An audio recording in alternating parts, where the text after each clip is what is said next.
বইয়ের পেটে বাচ্চা।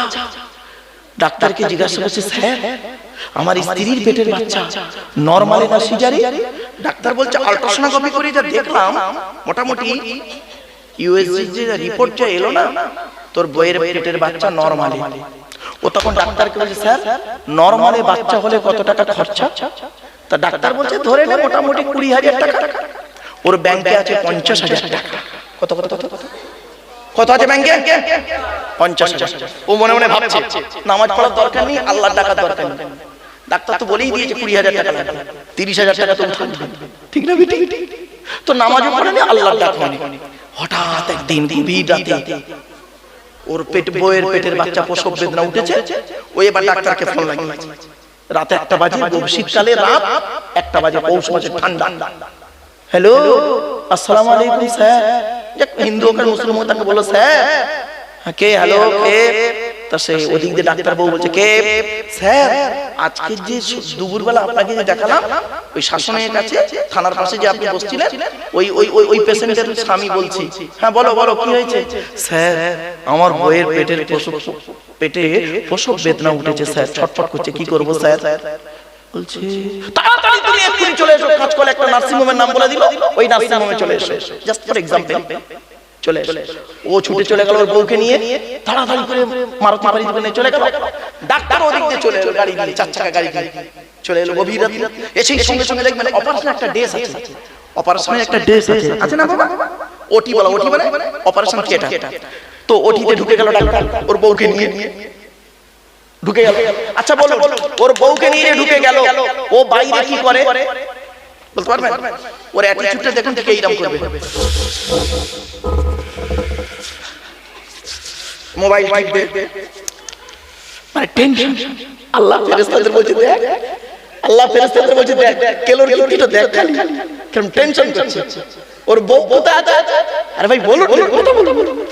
ওটির ভিতরে 1 ঘন্টা পরে ডাক্তার বেরিয়েছে। এবার ডাক্তারকে গিয়ে বলছে, শুনুন ভাষাটা, স্যার আমার মানে আমার বইয়ের পেটের বাচ্চার খবর কি? ও টেনশনে ওর মুখের ভাষাটাও জড়িয়ে গেছে, ঠিক না বেটি? আল্লাহ ফেরেশতাদের বলছে দেখ, কেলোর কীর্তি দেখ কিরকম হচ্ছে সিনটা। তখন ডাক্তার মুখ থেকে মাস্কটা খুলে বলছে, তোকে বলেছিলাম বইয়ের পেটের বাচ্চা নরমালে হবে, কিন্তু এখন যা পজিশন, মাথাটা উঁচুর দিকে, ঠ্যাংটা বেঁকে আছে, এই মুহূর্তে একটা অপারেশন করতে হবে, আবার সিজার করতে হবে। তখন ও বলছে, স্যার কত টাকা খরচা? বলছে মোটামুটি ধরে নে 1.5 লাখ টাকা। কত বলতো? আচ্ছা ওর কাছে আছে। এবার আল্লাহ বলছে, রব্বানা জালামনা আনফুসানা হুজুর বিশা বলিকা তোমরা তো ঠিক না বেটি? আল্লাহ ফেরেশতাদের দেখে বলছে দেখ, কেলোর কি আদমের সন্তানের কারবার। 9 মাস 10 মাস একবার ওর বইয়ের পেটের বাচ্চা একবার আমারে বলে, আল্লাহ আমি আর পাপ কাজ করব না, আমার বইয়ের পেটের বাচ্চাটা ভালো করে দাও। একবারও বলে, যেই ওর বিপদ দিয়েছি দেখ খালি কেলোর কি হচ্ছে। এবার ডাক্তার ডাক্তার করলো কি, ডাক্তারের হাতে পাইতে পারছে। শুনেন বাড়ি থেকে ভাববেন এই ওয়াজ হলো প্র্যাকটিক্যাল ওয়াজ। এবার ডাক্তারের হাতে পায়ে ধরছে, ডাক্তার বলছে দাও দাও দাও হাতে পায়ে দাও, হাতে পায়ে ধরে দেখি মুরব্বি ওয়াজ বলতে ও মানে বক্তব্য শেষ করে আগে হেসে কুলকুলি পারবে না। চলেন আমি বুঝি তো বাবা, স্থান কাল কম বেশি একটু এক্সপেরিয়েন্স আছে বাবা। চলে এবারে হচ্ছে কি জানেন, এবারে ডাক্তার কিছুক্ষণ পরে বলছে, এবারে ডাক্তার হাতে পায়ে ধরছে, স্যার স্যার আপনাদের পায়ে ধরি স্যার, স্যার আমি গরিবের ছেলে স্যার, স্যার আমার ইনকাম কম স্যার, 50,000 টাকা আছে স্যার কাছে। বলে দেখ আমি তো আর এ করতে পারবো না, তুই জোগাড় কর তাড়াতাড়ি। এবার ওই রাতের বেলা ফোন করছে, ও যত কল লিস্টে নাম ছিল আত্মীয়দের নাম সব ফোন করছে। আচ্ছা গভীর রাতে ফোন করলে আবার যদি টাকার কথা বলে কেউ ফোন তুলতে চায়? ফোন তুলি বলছে, হ্যালো কে? খালাতো ভাই আমি গো। হ্যাঁ কি হয়েছে এত রাতে? আর বলো না ভাই, তোমার ভাবির শরীর খুব খারাপ, 1.5 লাখ টাকা লাগবে, 1 লাখ টাকা হবে। বলছে ভাই কি বলছো শুনতে পাইনি, হ্যালো হ্যালো হ্যালো হ্যালো কেটে বুঝতে পারছেন না? তার মানে ও নাও বলতে পারছে না, এও বলছে না, কেটে দিল। এরকম 10-12টা ফোন চলে গেল, চলে যাওয়ার পরে এবার কি করছে দেখুন, সিনটা রাত 3টে বেজে গেছে, 3টে বেজে গেছে। এবার করেছে কি, ব্যাস 3টে বেজে গেছে, সেই নার্সিং হোমের ঠান্ডায় নার্সিং হোমের বেঞ্চিতে বসে আছে, বেঞ্চিতে বসে আছে। 3টের সময় ডাক্তার বের হয়েছে। ও তখন মনে করছে ডাক্তার মনে, ও ভেবেছে যে ডাক্তার বেরিয়েছে মানে কোনো কিছু বলে না, মানে ডাক্তার প্রথম বের হয়েছে, বের হয়ে সামনে চুপ করে দাঁড়িয়ে আছে। ও ভেবেছে বউ মরে গেছে, একদম বাস্তব। ডাক্তার চুপ মেরে আছে মানে কি, বউ মরে গেছে নয় বাচ্চা মরে গেছে। কিছুক্ষণ পরে ডাক্তার বলছে তোর কপাল খুব ভালো জানিস। হ্যাঁ স্যার। 32টা দাম বার করে। হ্যাঁ স্যার। তা বলছে স্যার তখন বলছে তোর বউয়ের পেটের বাচ্চা নরমালি হয়েছে আর পুত্র সন্তান হয়েছে। তখন কি বলছেন ওই মুহূর্তে, স্যার আপনি ছিলেন বলে আমার বউ বাচ্চা বেঁচে গেছে, নইলে মরে যেত। কিছু বুঝতে পারেননি না ওয়াজ? আল্লাহ কি বললো দেখেছেন? শিরক কোথায় হচ্ছে এবার? এই জন্য আমাকে একজন জিজ্ঞাসা করেছিল যে ভারতে মুসলিম কতজন, আমাকে একজন প্রশ্ন করেছিল। তাই বললাম কি মুসলিম জানতে চাইছেন, মুনাফিক মুসলিম না অরিজিনাল মুসলিম? তখন বলছে অরিজিনাল মুসলিম। আমরা 10,000-এর বেশি হবে। আপনাদের শুনে কেমন লাগলো না? আমি ওই মুসলিমের কথা বলিনি। আব্দুল জব্বার, আব্দুল গফফার নামের আগে মোহাম্মদ লেখা, হ্যাঁ নামের আগে মোহাম্মদ লেখা, গরুর গোশত খাওয়া, লজ্জাস্থান লাগা, চামড়া কাটা আর ঈদ বকরা ঈদের নামাজ পড়া মুসলমানের কথা আমি বলিনি। আমি এই মুসলিমের কথা বলেছি, এই মুসলিমের কথা বলতে চেয়েছি যে মুসলিম একটাই তার বিশ্বাস আমার সৃষ্টিকর্তা আমার সঙ্গে আছে আর আমি রাসূলের কথা মোতাবেক জীবন যাপন করব। এই মুসলিমের কথা বলতে চেয়েছি। আমি এরকম ভণ্ড মুসলমানের কথা বলতে চাইনি। পরে কোন তাকে যখন ব্যাখ্যা করে দিলাম, এই মুসলিম শব্দটা নিয়ে যখন তাকে ব্যাখ্যা করলাম, তখন তিনি বুঝলেন সর্বনাশ, আমি তাকেই জানতাম না।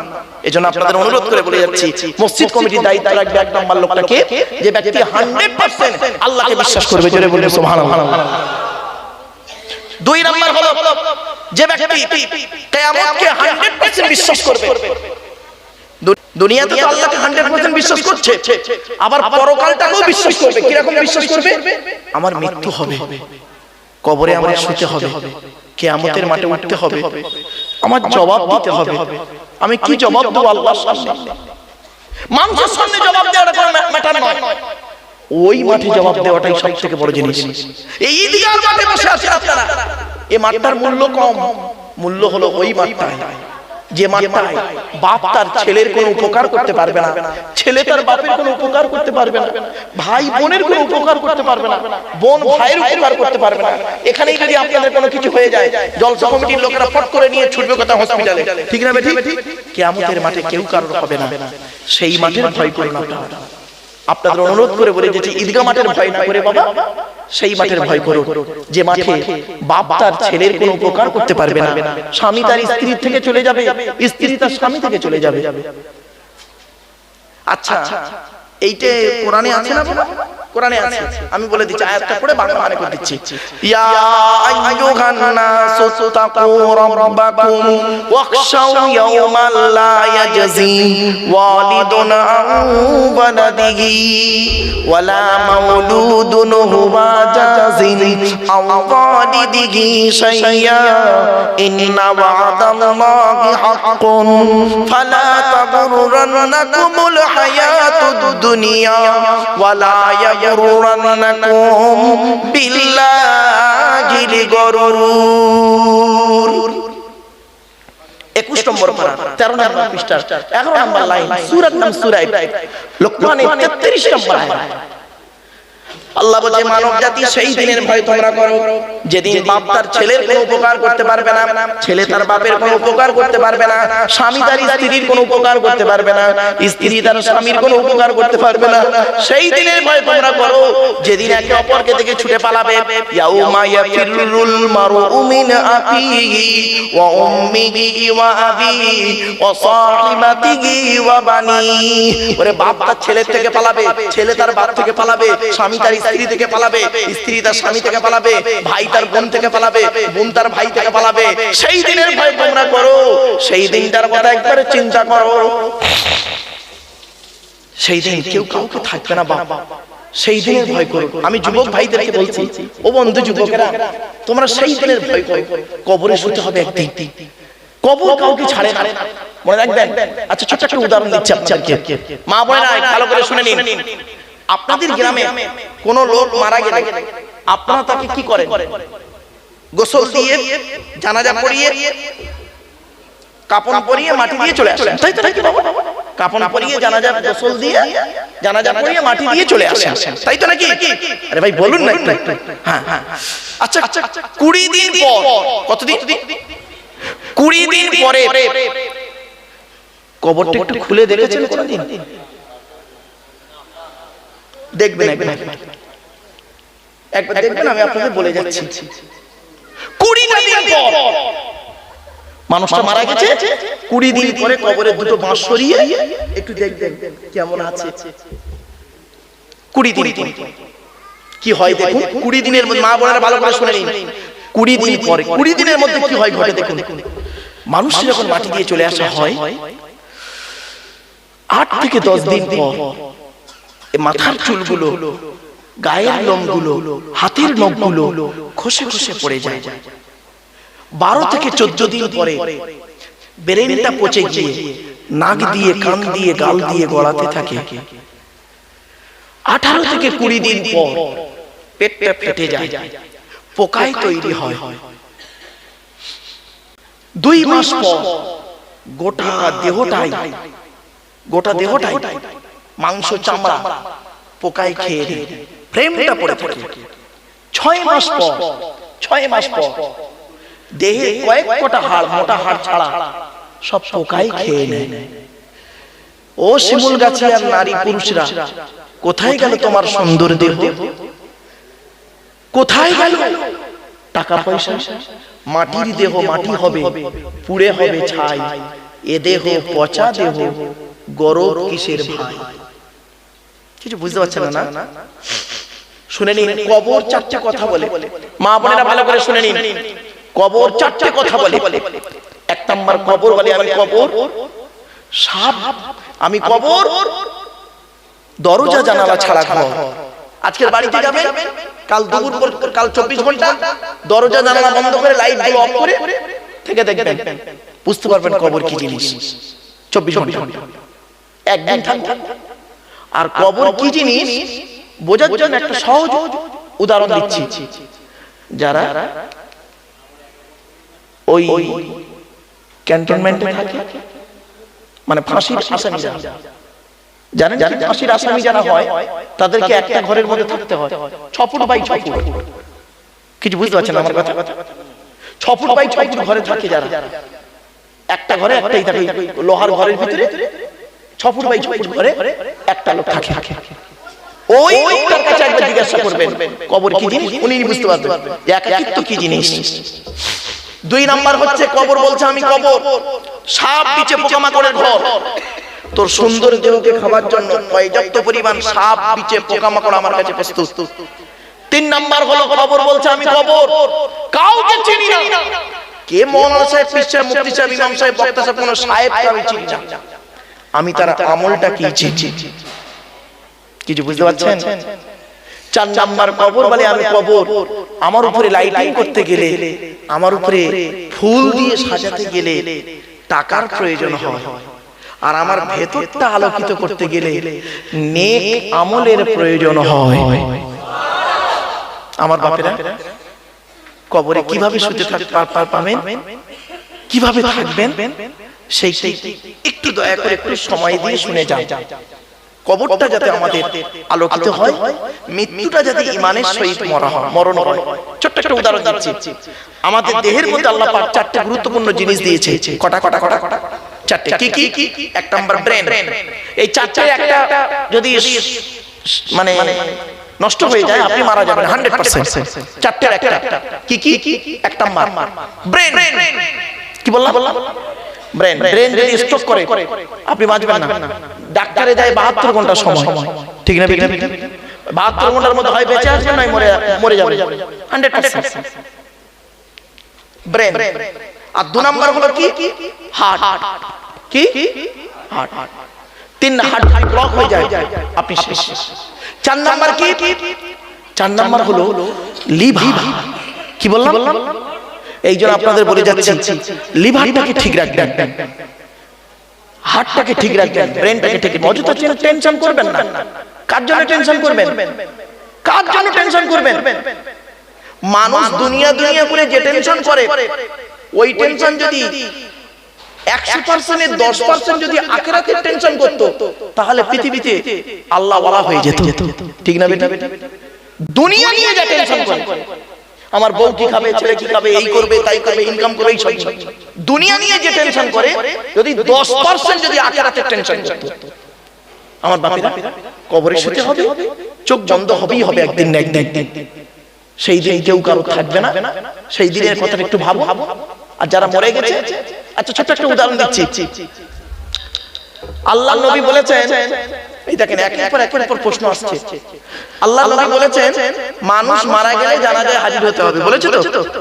আরে ভাই বলুন না, কেন কেন জানাজায় হাজির হবেন? কেন?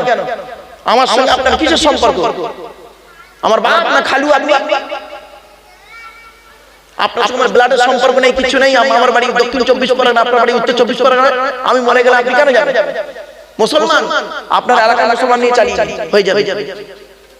কিন্তু রাসূল বলেছেন এক মুসলমান অপর মুসলমানের উপরে 6টা হক, তার মধ্যে একটা হলো জানাজায় শামিল হতে হবে। কেন? কারণ বৈজ্ঞানিকরা, ঐতিহাসিকবিদ এবং বৈজ্ঞানিকরা গবেষণা করছে যে মানুষ মরে গেলে মানুষের জানাজায় কেন যাবে, ইসলামে কেন বলা হলো। শুনে নিন, আপনি জানাজায় যাবেন, শুনে নিন কিভাবে করবেন। জানাজায় গিয়ে তাহলে কেঁদে আসেন, ফালতু জিনিস, কিছু জানেন না, এইগুলো খারাপ জিনিস। খবরদার কান্নাকাটা করবেন না, অনুরোধ করে বলে যাচ্ছি। কিসের কান্না করেন আপনি? মা মরে গেছে কাঁদছেন, মেয়ে ছেলেরা বেশি কাঁদে দেখবেন। মা মরে গেছে, বাপ মরে গেছে, বানিয়ে কাঁদছে। আর ওকে যদি বলা হয় তোর বাপের জায়গায় তোকে নিয়ে যাচ্ছে আজরাইল, তখন ও নিজেই বলবে আল্লাহ আমি যাবো না, আমার বাপটাকে নিয়ে চলে যাবো। ঠিক না বেটা? বাস্তব বলছি।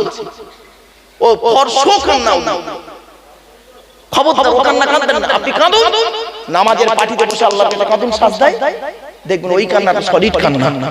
ঠিক না বেটা? আর আপনি নামাজের পাটিতে বসে সহজে চোখে পানি বেরোবে না। এমনি দেখবেন বসে বসে কাঁদবেন অনেক কিছু, বাপের কথা মায়ের কথা মনে পড়ে। নামাজের পাটিতে বসে সাজদায় গিয়ে কাঁদুন, আম্মার কথা মনে করে, চোখ থেকে সহজে পানি আসবে। ওই পানিটাই আসল পানি। আমরা তো ফল নিয়ে চলি বেশি। চলো বাস্তব একটা উদাহরণ আপনাদেরকে আমি দিলাম, এই কবর দিয়ে ছোট্ট একটা উদাহরণ দিচ্ছি। এবারে উদাহরণগুলো শুনে নিন। আল্লাহ বলছে 1 নাম্বার হলো brain, 2 number heart, 3 number liver, 4 number kidney. এই 4টে জিনিস যদি খারাপ হয়ে যায়, একটা খারাপ হলে আপনি মারা যাবেন, তো 4টা তো দূরের কথা। এরপর আল্লাহ বলছে সমস্ত দেহের মধ্যে আমি 9টা ছিদ্র দিয়েছি। এগুলো শিখে যান। আমাদের দেহের মধ্যে আল্লাহ 9টা ছিদ্র দিয়েছে। এই 9টা ছিদ্রের যে কোনো একটা ছিদ্র দিয়ে ফেরেশতার মাধ্যমে আমি আল্লাহ তোমার আত্মাটাকে বের করে দিই। 9টা ছিদ্র কি কি শুনে নিন। 2 চোখ, 2 নাক, 2 কান, 1টা গাল, 7টা সামনে পেছনে। এই 9টা ছিদ্র, এই 9টা ছিদ্রের যে কোনো একটা ছিদ্র দিয়ে মানুষের আত্মা বের হয়ে যায়। আচ্ছা, আপনারা কোনোদিন কোনো মানুষকে মরতে দেখেছেন? মরতে দেখেছেন না মরে গেছে দেখেছেন? কোনটা? আমার কথা বুঝতে পারছেন না আপনারা? মরার পরে দেখেছেন, ডাক্তাররা দেখেছে মরতে। দেখবেন অনেক মানুষ মরে গেছে, রাগ করবেন না কেউ, যেন রেগে যাবেন না কেউ এখানে। অনেক মানুষ মারা গেছে দেখবেন, এই যুবক বন্ধুরা শুনে নাও, অনেক লোক মারা গেছে দেখবেন, গিয়ে দেখবেন পেশাব ছেড়ে ফেলেছে। ঠিক না বেটা? অনেক মানুষ মারা গেছে দেখবেন পায়খানা ফেলে ফেলেছে। অনেক মানুষ মারা গেছে দেখবেন চোখটা চেয়ে আছে। ঠিক না বেটা? অনেক মানুষ মারা গেছে দেখবেন চোখটা বন্ধ, গালটা হাঁ করে আছে। কত নারী পুরুষ মারা গেছে দেখবেন ঘাটটা বেঁকে আছে, হাতটা খেঁচে আছে। আবার কত মানুষ মারা গেছে দেখবেন, দেখলে মনে হবে লোকটা ঘুমিয়ে আছে। ঠিক না বেটি? এবার আপনারা এখানে বসে চিন্তা ডিসিশনটা নিয়ে নিন, কেমন করে মরতে চান। যদি ঈমান নিয়ে মরতে চান, তাহলে কিছুক্ষণ সময় দিয়ে আমার সঙ্গে কথাগুলো শুনে যান আর প্র্যাকটিক্যাল করে কবরে যান। আমার ওয়াজ বুঝতে পারছেন না? বুঝতে পারেননি বাবা, অসুবিধা হচ্ছে না? টেনে টেনে বলছি না বলে অসুবিধা হচ্ছে না? এই কথাগুলো বাড়িতে একটু ভাবো। আমি আপনাদের আরেকটা বলছি, মদ আর মধু, মদটা কেন হারাম, মধুটা কেন হালাল, কেন উত্তর খুঁজে এখনো বের করতে পারি না। আজ বৈজ্ঞানিকরা বের করে ফেললো, বৈজ্ঞানিকরা বের করে ফেললো, আমরা বের করতে পারি না। আফসোস এই জায়গায়, আফসোস এই জায়গায়। আপনারা জানেন এই কোরআনে 1000-এরও বেশি আয়াত হলো বিজ্ঞান ভিত্তিক। জোরে বলুন সুবহানাল্লাহ।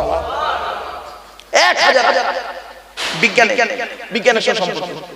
আমরা তো 5টা লোককে বলি না। এই দেখবেন একটা জ্বলন্ত প্রমাণ দিচ্ছি। আচ্ছা, আপনারা প্রত্যেকে আধার কার্ড করেছেন? আরে বলুন। আচ্ছা, আধার কার্ড করার সময় অফিসাররা আপনাদেরকে বলেছিল কি, এই মা বোনেরা খেয়াল করুন তো, চোখটা বড় করে চান তো, বলেছিল না? হ্যাঁ, 1500 বছর আগে এই কথাটা কোরআনে আল্লাহ বলে দিয়েছে। জোরে বলেন সুবহানাল্লাহ। আপনারা আধার কার্ড করার সময় অফিসাররা আপনাদের বলেছিল এই বুড়ো আঙুলের দুটো টিপ জোরে দেন, বলেছিল? হ্যাঁ, 1500 বছর আগে কোরআনে এই কথাটি বলা আছে। জোরে বলা যাবে না? কোথায় আছেন আপনি? আপনি কোন জায়গায় বাস করছেন? আপনি তো কোরআনের কিছুই জানেন না। কোরআন যার উপরে নাযিল হয়েছে মুহাম্মদ সাল্লাল্লাহু আলাইহি ওয়াসাল্লাম সম্পর্কেও কিছু জানেন না। আপনি এতটুকু জানেন মক্কা থেকে মদিনায় গেছে, মদিনা থেকে এই হয়েছে তাই হয়েছে ইত্যাদি ইত্যাদি ইত্যাদি, এই সবই জানেন। আপনি আমাকে দাওয়াত দিয়েছেন কেন? আমার পরিচয় জেনে, ঠিক না বেটা? মহিবুল্লাহ ভাইকে দাওয়াত দিয়েছেন কেন? তার পরিচয় জেনে, ঠিক তো? তা আপনি এখানে বসেছেন আল্লাহর পরিচয় জেনেছেন। আল্লাহর ঘরের পরিচয়টা আপনাকে দিতে গিয়ে এতদূর চলে এলাম। আল্লাহর ঘরের পরিচয় হলো 5টা গুণ যার মধ্যে থাকবে সেই ব্যক্তি আল্লাহর ঘরের দায়িত্ব নেবে। 1 নাম্বার হলো কি বলেছি?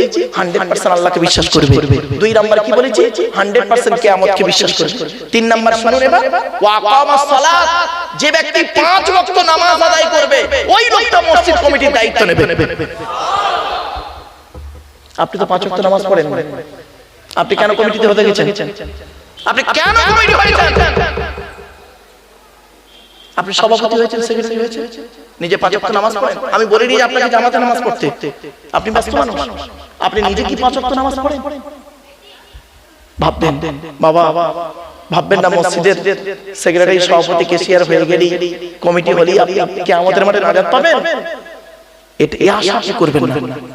বাড়ি থেকে 4 নাম্বার হলো ওয়াতাজ যাকাত, যাকাত আদায় করতে হবে। যদি তার উপরে যাকাত খরচ হয় আদায় করবে, গরিব হলে আদায় করতে হবে না। 5 নাম্বার হলো মসজিদ কমিটি ওই লোকটা হবে ওয়ালাম ইয়াখশা ইল্লাল্লাহ, আল্লাহ ছাড়া ওই ব্যক্তি কাউকে ভয় করবে না। জোরে বলে এই 5টা গুণ যার মধ্যে থাকবে ওই লোকটা মসজিদ কমিটির দায়িত্ব নেবে। এবার একটা কথা বলছি, মসজিদে যিনি নামাজ পড়ে তাকে কি বলে? ইমাম সাহেব। আপনাদের অনুরোধ করে বলে যাচ্ছি, রাগ করবেন না। নামাজ মসজিদে আল্লাহর দরবারে কবুল করাতে গেলে ইমাম সাহেবের মাইনে বেশি করে দেবেন। ইমাম সাহেবের মাইনে বেশি করে দেবেন। যে মসজিদে ইমামের মাইনে কম ওই মসজিদের মুসল্লিদের নামাজ আল্লাহর দরবারে কবুল হবে। বাস্তব কথা বললাম। যদি বললেন কেন হুজুর? আমি নিজে 19 বছর ইমামতি করেছি। আমি নিজে 19 বছর ইমামতি করেছি। 400 টাকা মাইনে, 400 টাকা মাইনে। আমার জীবনে 19 বছর ইমামতির জীবনে এমন একটা জায়গায় করেছি, ওই জায়গার নামটা শুনতে চাইবেন না। ওই গ্রামের নাম শুনে আপনাদের ভক্তি শ্রদ্ধা সম্মান চটে যাবে, ভক্তি শ্রদ্ধা সম্মান চটে যাবে। ওই গ্রামের নামটা শুনবেন না, তবে থানার জেলাটা বলে যাচ্ছি। থানার নাম জাঙ্গিপাড়া, জেলার নাম হুগলি। হুগলি জেলার জাঙ্গিপাড়া থানা। গ্রামের নামটা বললাম না, আর পোস্ট অফিসটা বললাম না। যাক, আপনাদের ভক্তি শ্রদ্ধা সম্মান চটে যাবে। থাক, শুনেন আপনি। 19 বছর ইমামতি করেছি, আর আমার 19 বছরের জীবনে 3টে লোককে পেয়েছিলাম। 3টে লোককে পেয়েছিলাম। তার মধ্যে 2টো মাল মরে গেছে আর একটা বেঁচে আছে। আমি মাঝে মাঝে ফোন করে জিজ্ঞেস করি, আরে মালটা মরেছে না বেঁচে আছে? তো বলছে না, মরে না, বেঁচে আছে। আমি যেদিন মরবে সেদিন আমায় বলবে, আমি ওই জানাজায় যাব। মানে 19 বছরের ইমামতির জীবনে ওই 3টে লোক আমাকে এত জ্বালিয়েছে, এত কষ্ট দিয়েছে, যে কষ্ট আমি আজ ভুলতে পারি। এই কোরআন সামনে। এই জন্য প্রায় মসজিদে দেখেছি, আমি শুনেছি, প্রায় মসজিদে 2-1টা লোক এরকম বদমাইশ, সব জানতা কাম চাওয়া। কি বললাম? বল সব জানতা গামছা, তার মানে কিচ্ছু জানে না। ইমামের উপরে বড় বড় ফতোয়া দেবে, দেখবেন মাওলানা মুফতি সাহেবের বড় বড় ফতোয়া দেবে, কিচ্ছু জানে না, সব জানতা গামছাওয়ালা। আমি ওরে বলে কোথায় কিছু নেই, ইমাম সাহেবের বলে আমার কাছে পেছনে কেন? প্রায় মসজিদ দেখেছি ইমাম নিয়ে গন্ডগোল, কেন? অনুরোধ করে বলে যাচ্ছি, আপনি ইমামকে কি মনে করেন? জানি না আপনাদের মসজিদে ইমামের সাথে পরিচয় হয়নি, আর আপনাদের সম্পর্কে জানিও না। বাস্তব আমি যেখানে যাই কথাগুলো বলি, কেন বলি? এইগুলো যদি না বলি কিয়ামতের মাঠে আল্লাহ আমাকে ধরবে। আর আজকের একটা কথা বলে যাচ্ছে, এই মা বোনেরা, জীবনে কোনোদিন ইমাম সাহেবকে দিয়ে মুরগি জবাই করাবে না, খবরদার ইমাম সাহেবকে দিয়ে মুরগি জবাই করাবে না। নিজের মুরগি নিজে জবাই করবে। মা বোনেদের বলে যাচ্ছি, বাবাজি যুবক ভাই কি বলে জবাই করবে? বিসমিল্লাহি আল্লাহু আকবার, এটাই যথেষ্ট। ইমাম সাহেব থাকবে তোমার মসজিদে মুরগি জবাই করার জন্য? ছি ছি ছি ছি, তুমি মানুষ? ইমাম ওই জন্য রেখেছো? ইমাম 5 ওয়াক্ত নামাজ পড়াবে, ইমাম তোমাকে কোরআনের শিক্ষা দেবে, হাদিসের শিক্ষা দেবে। ইমামের মর্যাদা কোথায় জানেন? চলে যান সৌদি আরব, বাহরাইন, কাতার, কুয়েত, শুধু তাই না, ইরান। ইরানে ইমামকে কি বলে শুনবেন? শুনে নিন, আয়াতুল্লাহ, আল্লাহর নিদর্শন। ইমামকে বলে আয়াতুল্লাহ। ইরানে ইমামের কথাই শেষ কথা, রাষ্ট্রপতির কথা, রাজ্যপালের কথা নয়, প্রধানমন্ত্রীর কথা চলবে না। ইমাম যেটা বলবে ওটাই ঠিক, ওই কথাই ফাইনাল। ইমাম বিচার করবে, ফয়সালা দেবে।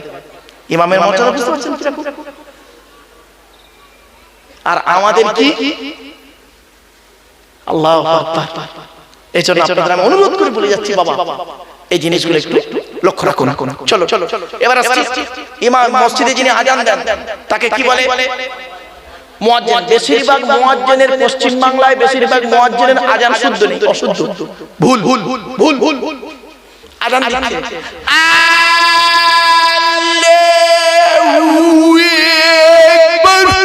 আল্লাহু আকবার, আজান একামত দিচ্ছে, এই নামাজে একামত দিচ্ছে, হাইয়া আলাস সালাহ, হাইয়া আলাল ফালাহ, হাইয়া আলাস সালাহ, হাইয়া আলাস সালাহ, হাইয়া আলাল ফালাহ, হাইয়া আলাল ফালাহ, কাতামাদি সালাহ, কাতামাদি সালাহ। তোর আজান শুনছেন? বাস্তব কথা শুনতে খারাপ লাগছে, অসুবিধা হচ্ছে, খুব পেরেশান। চলো, অসুবিধা হচ্ছে আপনাদের? আর একটু হবে না, বন্ধ করে দেবো বাবা। ও টাইম হলে বলবেন, আমি শেষ করে দেবো, চিন্তা নেই, কারণ আমি টাইম নিয়ে সব ভাবি না। চলো এবার আসছি, মসজিদ গেল, ইমাম গেল, মুয়াজ্জিন গেল, মানে গেল, কি বলে, কমিটি গেল। এবার আসছি যারা নামাজ পড়ে, ওগুলো কি বলে? মুসল্লি। কি জিনিস কয়েকটা থাকে, বাপরে বাপ। কিছু দু একটা মুসল্লি আছে দেখবেন, কিছু দু একটা বুড়ো মুসল্লি আছে দেখবেন, বাড়িতে গিয়ে বুড়ির সঙ্গে ঝগড়া করে পারে না, ভাইয়ের সঙ্গে ঝগড়া করে পারে না, বউমার সঙ্গে ঝগড়া করে পারে না, মসজিদে এসে ইমাম সাহেবের কথা বলতে খায়। ঠিক না বেটা? কোথায় কিছু নেই, ইমাম সাহেবকে ধরেছে, কোথায় কিছু নেই। মাগরিবের সময় ইমাম সাহেবের বলে, বৈশাখ মাসে, ইমাম সাহেব কি হলো, পাকা করে নে কেন? এই কাল বৈশাখী ঝড়ে কারেন্ট চলে গেছে, পাকা করে ইমামের তো তোর কারেন্ট নেই, পাকা চলে, কারেন্ট চলবে না, ও সুইচ মারবে, ইমাম সাহেব পাকা করে দে, দাও ঠেলা, ওদিকে কারেন্ট নেই, খেয়াল। বাবা কথাগুলো শুনতে খারাপ লাগছে না? বাস্তব কথা তো, শুনতে হয়তো খারাপ লাগছে, অতি বাস্তব কথা। কবরে গেলে আমাকে আল্লাহ পাক জিজ্ঞাসা করবে, কি রে তুই শিমুলগাছিয়া গ্রামে ওয়াজ করতে গেলি, আসল কথাগুলো তো বললি না, যেগুলো সমস্যা বেশি তৈরি হয়। আমার বাবারা, খবরদার কোনোদিন এই জিনিসগুলো থেকে দূরে সরে থাকুন। আল্লাহর ঘরে ঢুকবেন, আল্লাহুম্মা মাফতাহ লি আবওয়াব রাহমাতিক, এর বাংলা মানে কি বলুন তো? শুনবেন, ওগো আল্লাহ তোমার রহমতের দরজা আমার জন্য খুলে দাও, জোরে বলুন সুবহানাল্লাহ। আপনি মসজিদের ভিতরে গিয়ে গালাগালি করছেন, মসজিদের ভিতরে গিয়ে খালি সমালোচনা করছেন, খবরদার করবেন না বাবা। মসজিদ থেকে যখন বেরোবেন তখন কি বলবেন? আল্লাহুম্মা আফতাহ লি আবওয়াব মিন ফাদলিক, ওগো আল্লাহ তোমার করুণার দরজা আমার জন্য খুলে দাও, জোরে বলুন সুবহানাল্লাহ। আসি, আল্লাহর ঘরের পরিচয় দিয়েছি, আল্লাহর পরিচয় দিয়েছি, এবার আল্লাহর কিতাবের পরিচয় দেব। অসুবিধা হচ্ছে আপনাদের? চলো আমি বলেছি আজকে আমার ওয়াজ হবে মাত্র আল্লাহর কোরআন আর নবীর হাদিস, তাই তো? চলো এবার আল্লাহর কোরআনের পরিচয়টা দিই।